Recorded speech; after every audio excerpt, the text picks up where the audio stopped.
All right, hello and welcome to Reaction Rates. With Burke and Whitney. See how this goes. So chemical reactions. You guys have, this should be a review. They better know this. Yes, should I be. quit. I was going to done. say, I'm looking at this, I'm thinking this is a review. It is. So this is when you create something new, and you have a reactants, and then you end up with products, and conservation of mass and matter, which means that you have the same amount of stuff that you started with and you ended with. That's right. You can't create stuff, which would be cool, but you can't. Yeah, no. And this is actually, you're looking at a precipitate forming. See the yellow down here? Cool. Yep, so that's how you know a chemical reaction has occurred. They better all remember that. Here we go. This is fun. Okay, you do list. Okay, ways to speed up a chemical reaction. Ooh, doggy. Right. You can you can change the temperature. You can change the surface area. Concentration, so meaning more of it.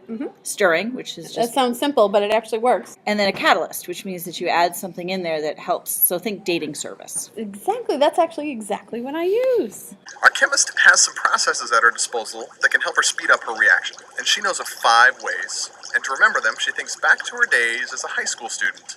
Now, chemically speaking, this is equivalent to lowering the volume of a reaction vessel or a reaction mixture. In doing so, the individual particles are closer together, and more collisions will occur. More collisions means a greater likelihood that collisions with the appropriate energy and configuration will happen, so increasing the temperature of the reaction mixture. Higher temperature means particles are moving faster. Faster moving particles means more energy, and a greater likelihood of reaction causing collision. When particles travel in packs, the surface area is very small, and only the outside particles can collide. However, by breaking up the clumps into individual particles, the total surface area is increased, and each particle has an exposed surface that can react. Our matchmaker is like a catalyst. Chemical catalysts function by lowering the activation energy. In other words, by lowering the energy required to start a reaction. They do this by bringing 2 particles together and orienting them correctly in space so that the 2 can meet at the correct configuration and allow a reaction to take place. So if you increase the temperature, it speeds up a reaction. Think about that. If it's warm, you tend to move around a little bit more.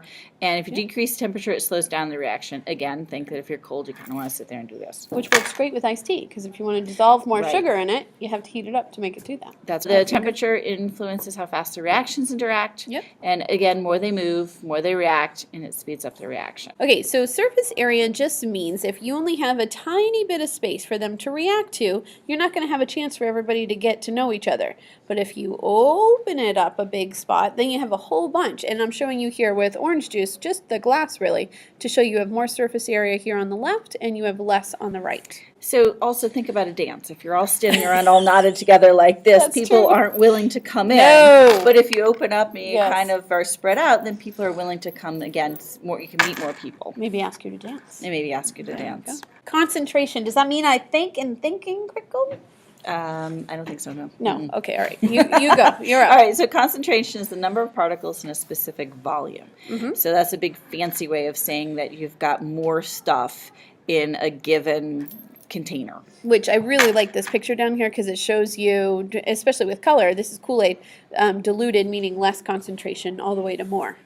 And so the greater the concentration, the more particles to interact and speed up the reaction. So in other words, and the opposite works as well. So the weaker the concentration, the slower the reaction. Okay, I know this is very technical and highly complex, but if you stir it, believe it or not, you're going to speed up a chemical reaction. Well, right, because you have a bigger chance of bumping into somebody. Yeah, you literally are forcing them to bump into each other when you are stirring. A catalyst. Yes. So a catalyst, by the definition, is a substance that affects reactions without being used during the reaction. Correct. Introduces the reactions to each other. So we were joking around about the dating service. Yes. And so if you have a friend that introduces you 2 people together and then they walk away. They're not part of the relationship. No. They don't go out on the date. That's just kind of weird. Yes. So it's the catalyst sort of speeds up the reaction because they...